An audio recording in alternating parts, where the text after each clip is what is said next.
नमस्कार। मैं डॉक्टर अभय कुमार सिंह, सचिव महामना मालवीय मिशन, काशी हिंदू विश्वविद्यालय इकाई, आप सभी विद्वज्जन एवं प्रतिभागियों का इस वेबिनार में हार्दिक स्वागत एवं अभिनंदन करता हूं। इस वेबिनार के प्रथम सत्र का शीर्षक है महामना का जीवन दर्शन एवं धर्म। इसी कड़ी में हमारे प्रथम वक्ता हैं माननीय प्रोफेसर हृदय रंजन शर्मा जी। आप वेद विभाग काशी हिंदू विश्वविद्यालय में मनोन्नत आचार्य हैं। मैं गुरु जी से अनुरोध करूंगा, कृपया अपना व्याख्यान प्रस्तुत करें। सर्वेभ्यो नमो नमः। महामना मालवीय मिशन काशी हिंदू विश्वविद्यालय की इकाई द्वारा आयोजित राष्ट्रीय संगोष्ठी में आप सभी का अभिनंदन है। महामना जी का जीवन दर्शन एवं धर्म इस विषय से संबंधित कुछ विचार बिंदु आपके सामने प्रस्तुत हैं। महामना जी का संपूर्ण जीवन वेदादि शास्त्रों की परंपरा तथा भारतीय संस्कृति के प्रतिमान के रूप में प्रतिष्ठित है। महामना जी का जीवन दर्शन वेदादि शास्त्रों में प्रमुख रूप से जो अद्वैत का सिद्धांत है उस पर आधारित है। इस सिद्धांत के सर्वस्व स्वरूप को हम ईशावास्योपनिषद के मंत्रों में देखते हैं।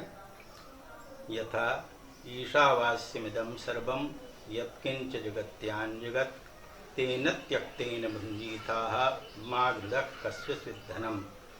अर्थात ये सारा संसार, सारी सृष्टि ईश परमेश्वर के तेजो रूप अंश से परिपूर्ण है और जो भी हमारा कर्तव्य रूप कर्म है उसे हम अहंता और ममता की भावना से रहित होकर करें। यही हमारा सबसे बड़ा कर्तव्य है। अहंता का मतलब होता है कर्तृत्व भावना और ममता का है यह मेरा है और स्वामित्व की भावना। तो मैं इसका करता हूँ या यह मेरा सब कुछ है, इस भावना से रहित होकर जो कार्य किया जाए वह परम परमेश्वर को समर्पित होता है। पुनश्च एक दूसरा मंत्र है कुर्वन्नैवेह कर्माणि जिजीविषेत् शतं समाः एवं त्वयि नान्यथेतोऽस्ति न कर्म लिप्यते नरे। अर्थात मनुष्य को वेद विहित जो भी उपाय हैं उनको कर्तव्य रूप कर्म के रूप में स्वीकार करते हुए अपनी समृद्धि के प्रति विचार करना चाहिए और वह कर्तव्य रूप कर्म ही हमारा धर्म है, यह हमें मानना चाहिए। वस्तुतः धर्म का मतलब होता है धारणा धर्म। जब वेद विहित जो उपाय हैं उनमें जो सार तत्व है उसके अनुसार हम सदाचार का आचरण करते हैं तो हम स्वयं को सुख शांति रूप समृद्धि से जोड़ते हैं और पूरे विश्व को सुख शांति और समृद्धि के साथ समुन्नत करते हैं। यह भावना सर्वांगीण व्यक्तित्व विकास की भावना पर आधारित है और इसके लिए महामना जी ने ये जरूरी समझा कि हमारा जो भी कुछ ज्ञान विज्ञान का क्रम है वह हमारे व्यक्तित्व विकास के साथ जुड़े तो एक संपूर्ण सर्वांगीण व्यक्तित्व की रचना होती है। इसी को ध्यान में रखकर महामना जी ने काशी हिंदू विश्वविद्यालय की स्थापना की और आधुनिक विज्ञान के साथ प्राचीन विज्ञान का जो समन्वय है उसके लिए सबसे पहले जहाँ इंजीनियरिंग कॉलेज की स्थापना की वहीं संस्कृत कॉलेज की स्थापना उन्होंने प्रारंभ में ही कर दी थी। इस प्रकार से जहाँ ज्ञान और विज्ञान की शिक्षा दीक्षा का क्रम संपन्न होता है उसी के साथ व्यक्ति केवल शिक्षा तक ही सीमित न हो, उसका संपूर्ण व्यक्तित्व विकास हो, इसके लिए महामना जी ने जो हमारा व्यक्तित्व है, व्यक्तित्व से मतलब होता है हमारा शरीर, हमारी इंद्रियां, हमारा मन, बुद्धि आदि, जो भी हमारा अंतः और बाह्य रूप स्वरूप है वो संपूर्ण रूप में विकसित हो, तेजोमय हो, ऊर्जामय हो। इसके लिए महामना जी ने गीता प्रवचन और जितने उपनिषद आदि हैं उनका प्रवचन विधिवत काशी हिंदू विश्वविद्यालय में प्रवर्तित किया। और यह जो प्रवर्तन है यह वहाँ के सभी अध्यापकों के लिए, छात्रों के लिए और अन्य सभी समस्त लोगों के लिए बड़ा ही उपादेय सिद्ध हुआ है। और इसके साथ ही एक सबसे महत्वपूर्ण बात है, महामना यह जो सम्मान रूप उपाधि है वह केवल मालवीय जी महाराज को ही प्रदान की गई है। यह महामना उपाधि जो है वह हमारे प्राचीन तत्ववेत्ता ऋषि मुनियों के लिए प्रयुक्त हुई है। महामना का अर्थ होता है महत् गंभीरम मनो यस्य, अर्थात जिसका मन अत्यंत गहराई के साथ किसी भी वस्तु को या स्थिति को देखने में समर्थ हो। तो महामना जी ने अपनी दूरदृष्टि से जो वर्तमान समय है और जो आगे आने वाला समय है उसमें किस प्रकार से उपयोगिता होगी जीवन की, इसके लिए इस काशी हिंदू विश्वविद्यालय की स्थापना की। और इस काशी हिंदू विश्वविद्यालय का जो प्रतीक चिन्ह है उसमें विद्ययामृतमश्नुते ये सिद्धांत वाक्य लिखा हुआ है। यह सिद्धांत वाक्य हमें ये बतलाता है कि आदि भौतिक जो सुख शांति और समृद्धि है वो विज्ञानमय है और पारलौकिक जो सुख शांति और समृद्धि है वह विद्या रूप है। और अंततः हमें लौकिक और पारलौकिक दोनों प्रकार की जो सुख शांति और समृद्धि है उसको प्राप्त करना है। और जब हम उसे प्राप्त करते हैं तो हम पूर्णता के रूप में अपने को प्रतिष्ठित करने में समर्थ होते हैं। यह सकारात्मक पूर्णतामयी दृष्टि महामना जी ने स्वयं में स्थापित की और हम सभी को उसके साथ जोड़ा। एक और महत्वपूर्ण बात यह है कि महामना जी जो पुरुषार्थ चतुष्टय हैं, धर्म अर्थ काम मोक्ष रूप पुरुषार्थ चतुष्टय, वह सभी के लिए अभीष्ट माने गए हैं, सभी के द्वारा प्राप्तव्य हैं। क्योंकि जो सच्ची सुख शांति और समृद्धि है वो चाहे आदि भौतिक हो, आदि दैविक हो या आध्यात्मिक हो, वह हमें इसके माध्यम से प्राप्त होती है। इसमें एक महामना जी का विशेष जो स्वरूप है उसके बारे में हम आपके बार का ध्यान खींचना चाहेंगे, वह है उनका अनासक्त भाव। महामना जी सारे राष्ट्र के लिए और उससे भी आगे विश्व के लिए कैसे सभी दुख से दूर हो पाएं, सुख शांति और समृद्धि के साथ जुड़ें, इसके लिए प्रयासरत थे। लेकिन वह, जैसा मैंने कहा, ईशावास्योपनिषद का सिद्धांत ये बताता है कि हमें कर्तृत्व भावना और ममता की भावना, यानी यह मेरा है, इस भावना से रहित होकर कार्य करना चाहिए।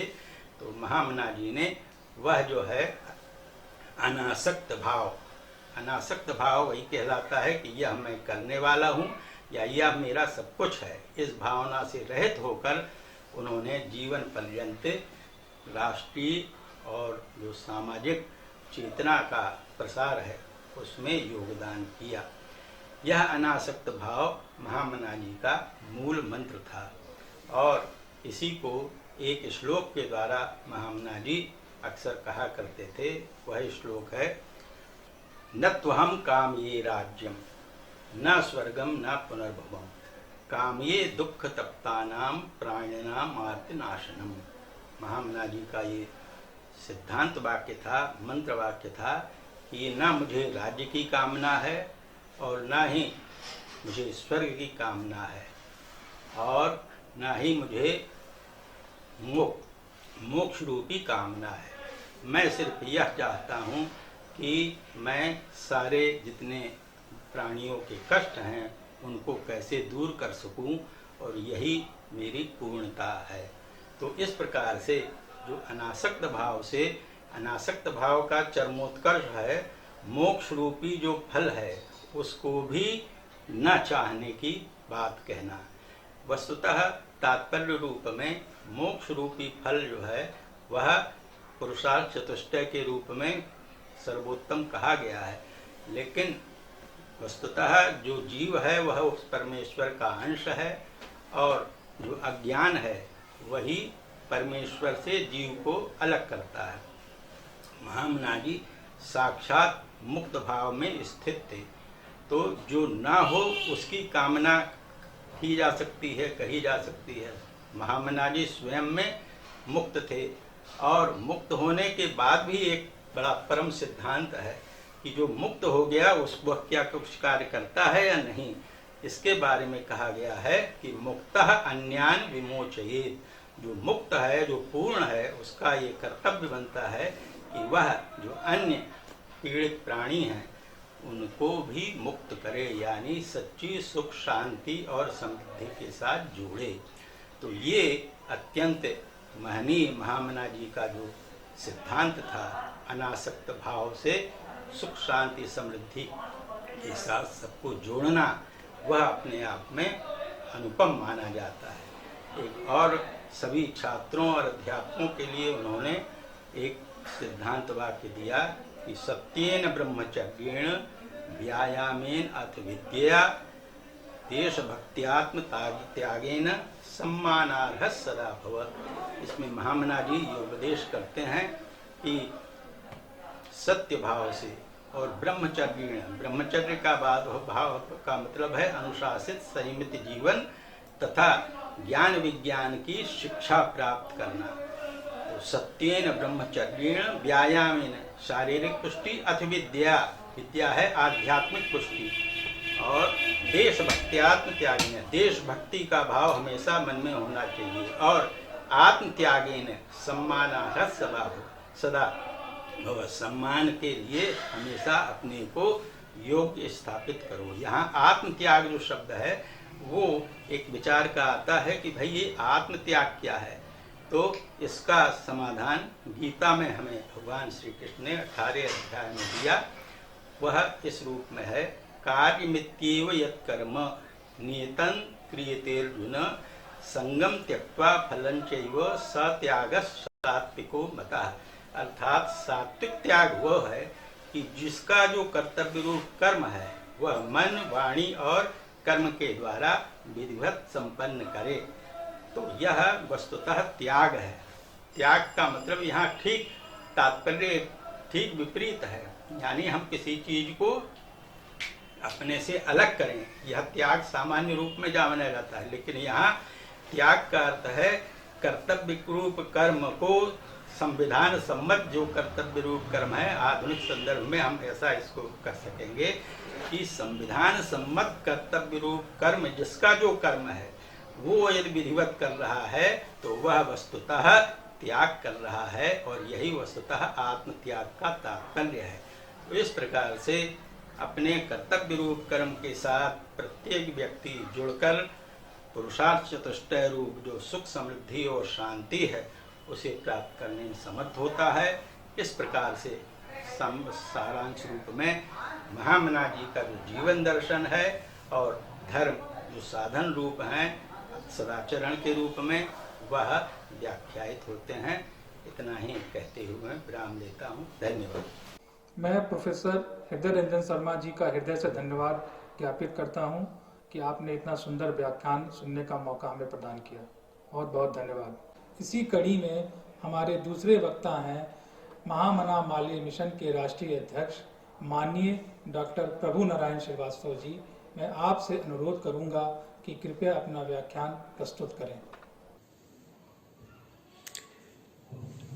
महामना पंडित मदन मोहन मालवीय भारत की अविराम सांस्कृतिक यात्रा के सशक्त मील के पत्थर है। उनका जीवन नित्य नूतन चिर पुरातन के इस भाव का प्रतीक है। भारत की सनातन संस्कृति को विकासमान, प्रगतिशील और आधुनिक बनाने का रसायन है महामना पंडित मदन मोहन मालवीय का व्यक्तित्व। एक निर्धन परिवार में महामना जन्म ली। 1861 में एक ब्राह्मण परिवार में जन्म लेने के बाद स्नातक तक उन्होंने शिक्षा प्राप्त की। पंडित आदित्यनाम भट्टाचार्य ने उनको संस्कृत भाषा का आधार प्रदान किया, लेकिन परिवार की आर्थिक विषम स्थिति के कारण वो परास्नातक की शिक्षा प्राप्त नहीं कर सके और किसी प्रकार से अपने परिवारजनों के आर्थिक सहयोग से और अपनी शिक्षक के नाते जो भी धन अर्जित किया उन्होंने, उससे परिवार का भरण पोषण भी किया और विधि की स्नातक परीक्षा भी पास की। तदुपरांत मालवीय जी ने वकालत की। अपनी प्रतिभा के आधार पर उनकी वकालत खूब अच्छी चली। कांग्रेस के दूसरे अधिवेशन 1886 में वे महज 26 साल के थे, लेकिन अपनी वक्तृता से उन्होंने पूरे सभा भवन को चमत्कृत कर दिया। वहां उन्होंने पहली बार कहा, नो टैक्सेशन विदाउट रिप्रेजेंटेशन। बड़े बड़े राजनेता उनके इस भाषण से प्रभावित हुए। महामना के जीवन का सशक्त आधार था उनके परिवार से मिली हुई धार्मिक शिक्षा। हिंदू धर्म के वे पुजारी थे। वो कहा करते थे, इस पृथ्वी मंडल में मुझे सबसे अधिक प्रिय सनातन धर्म है। इसी सनातन धर्म में मानवता का कल्याण है। जड़ चेतन और समस्त सृष्टि के वनस्पतियां, पशु पक्षी, नदियां, ये सब के प्रति श्रद्धा का भाव सनातन धर्म में निहित है और इसी के कारण पर्यावरण संतुलन की भी आवश्यकता पूरी की जा सकती है। जहां उनकी गहरी निष्ठा भारतीय मनीषा में थी, वहीं वो आधुनिकता के साथ इसे जोड़ने की भी पक्षधर थे।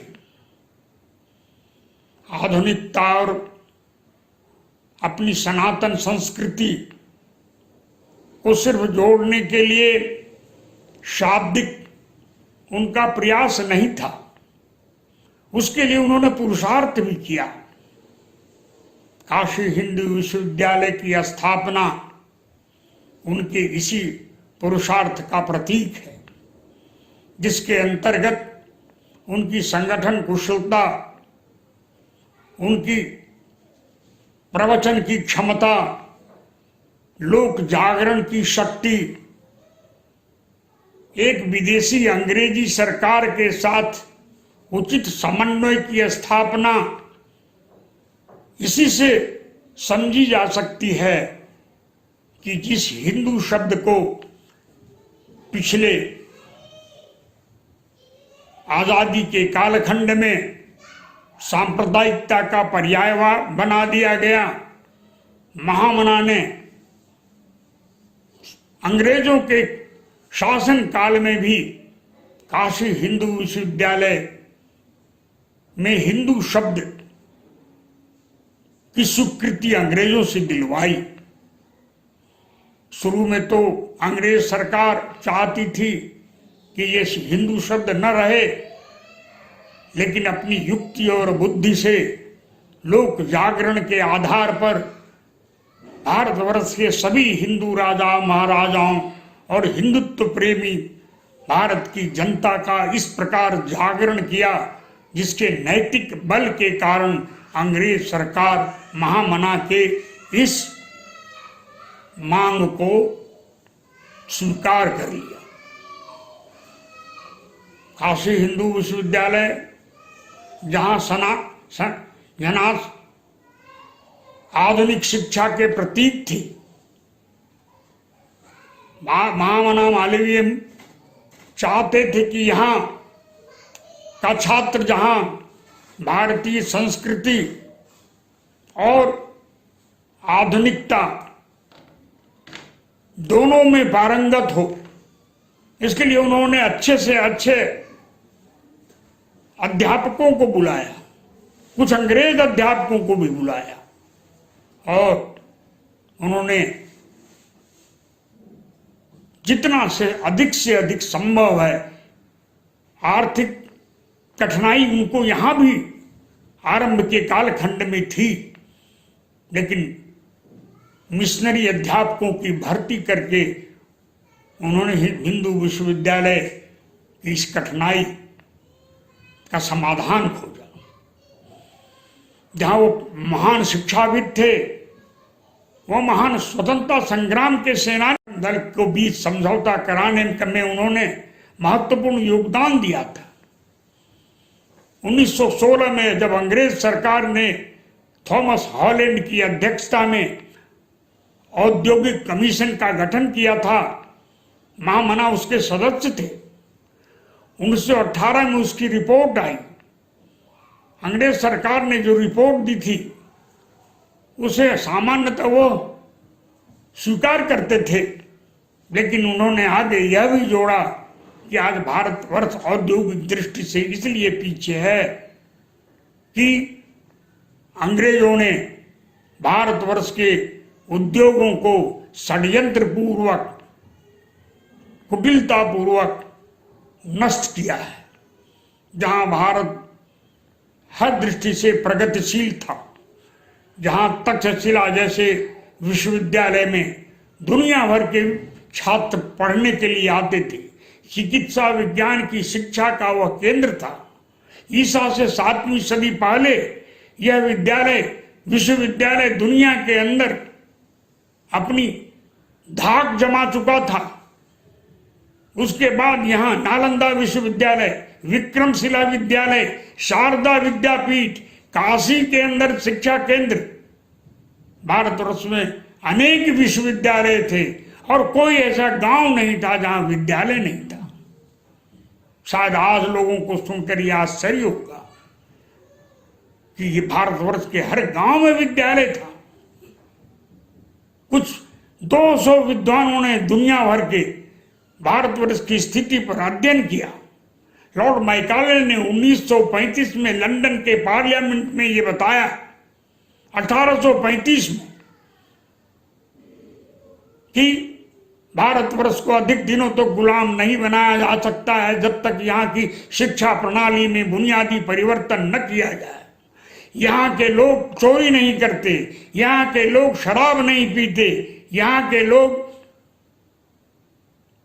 किसी प्रकार के व्यसन से ग्रस्त नहीं है। उन्होंने कहा, लॉर्ड मैकाले ने, इसलिए यहाँ की शिक्षा प्रणाली में बुनियादी परिवर्तन चाहिए। यहाँ के गुरुकुलों को समाप्त कर, यहाँ के आश्रमों को नष्ट कर अंग्रेजी पद्धति से शिक्षा दी जाए और इस तरह से यहाँ के शिक्षण संस्थाओं को नष्ट किया गया। डिगबाई कहता है, भारत का जहाज जब सामान लेकर के लंदन पहुंचा तो वहां के कारीगरों में भगदड़ मच गई। भगदड़ इसलिए मची कि वहां के जहाजों के निर्माण की कला उत्कृष्ट श्रेणी की थी। वहां के कारीगरों को लगा कि भारत का जहाज लंदन में आएगा तो यहाँ के कारीगर बेकार हो जाएंगे। ये सामान से लदा हुआ जहाज जब लंदन के बाजार पहुंचता है तो सब लोग भारतीय माल को ही खरीदना चाहते थे। लगभग यह रोम के अंदर भी था। दुनिया भर के अंदर भारतीय माल की इतनी आवश्यकता थी। आयात शून्य था, निर्यात पर्याप्त था और सोने के मोहर भारतवर्ष में ऐसे ही आया करते थे जैसे नदियों का जल समुद्र में मिलता है। इसलिए भारत को सोने की चिड़िया कहा जाता था। महामना ने इंडस्ट्रियल कमीशन के नोट ऑफ डिसेंट में लगभग जो 20% मुख्य रिपोर्ट का हिस्सा था उसमें उन्होंने सारी चीजें विस्तार से बताई है और बताया है कि आज भारतवर्ष इसलिए पिछड़ा हुआ है कि इसमें अंग्रेज सरकार की भूमिका अत्यंत दुखदायी रही है। और इसलिए काशी हिंदू विश्वविद्यालय महामना के सपनों का एक जीवंत स्मारक है, जहां आधुनिकता के साथ साथ प्राचीनता के प्रति विद्यार्थियों में गौरव का भाव जागृत किया जा सके। वो सिर्फ डिग्री देने के पक्षधर नहीं थे, वो चाहते थे कि छात्रों के अंदर अंतर से नैतिक बल, आध्यात्मिक ताकत चाहिए। इसलिए उन्होंने गीता प्रवचन की अखंड परंपरा विकसित की। वो कहते थे कि मैं अकेला भी अगर वहां वक्ता रहूंगा तो जाऊंगा। उनका कहना था कि भगवान कृष्ण अकेले वक्ता थे, अर्जुन अकेला श्रोता था, लेकिन गीता का प्रभाव आज पूरे विश्व में दिगंत व्याप्त है। गीता वो धर्म की लालटेन कहते थे। इसलिए छात्रों से वो कहा करते थे कि मुझे 1.5 घंटे का तुम दान दो, और वो 1.5 घंटा वो गीता प्रवचन के लिए बुलाते थे। वो स्वयं भागवत कथा कहते थे, वो धर्मोपदेश करते थे। उन्होंने धर्म की अनेक रचनाएं बनाई। घट घट व्यापे राम, ईश्वर के प्रति उनकी अखंड आस्था थी। परम पुरुषार्थी थे। पूरे देश के अंदर उन्होंने प्रचंड जन जागरण करके काशी हिंदू विश्वविद्यालय के लिए धन संग्रह किया। वो गंगा की अविरलता के लिए अंग्रेजों से संघर्ष किया और समझौता किया। गो सेवा के समर्थक थे। वो गो हत्या के विरोधी थे। वो चाहते थे कि गो का संरक्षण हो। वो चाहते थे हिंदू समाज संगठित हो, समृद्ध हो। नोआखली के दंगों पर जब हिंदुओं का नरसंहार हुआ तो महामना रोने लगे और उन्होंने कहा कि हिंदू समाज को संगठित होना पड़ेगा, समरस होना पड़ेगा, शक्तिशाली होना पड़ेगा, तभी वो इन दंगाइयों का मुकाबला कर सकते हैं। महामना के जीवन के प्रति हमारी श्रद्धांजलि यही होगी कि हम उनके रास्तों पर चलें, उनके भाषणों को पढ़ें और अपने जीवन में उनके आदर्शों को चरित्र में मज्जागत करने का प्रयत्न करें। यही उनके प्रति सच्ची श्रद्धांजलि होगी। मैं माननीय डॉक्टर प्रभु नारायण श्रीवास्तव जी का इस सुंदर व्याख्यान को प्रस्तुत करने के लिए हृदय से धन्यवाद अर्पित करता हूँ। मैं महामना मालवीय मिशन काशी हिंदू विश्वविद्यालय इकाई एवं इस वेबिनार की संयोजन समिति की तरफ से आप सभी वक्ताओं, जिसमें माननीय प्रोफेसर हृदय रंजन शर्मा जी एवं डॉक्टर प्रभु नारायण श्रीवास्तव जी का हृदय से धन्यवाद ज्ञापित करूंगा कि आपने अपना बहुमूल्य समय हमें प्रदान कर हमारा ज्ञानवर्धन किया। इसी कड़ी में मैं सभी प्रतिभागियों का भी धन्यवाद ज्ञापित करूंगा कि आपने धैर्यपूर्वक इस वेबिनार को सुना।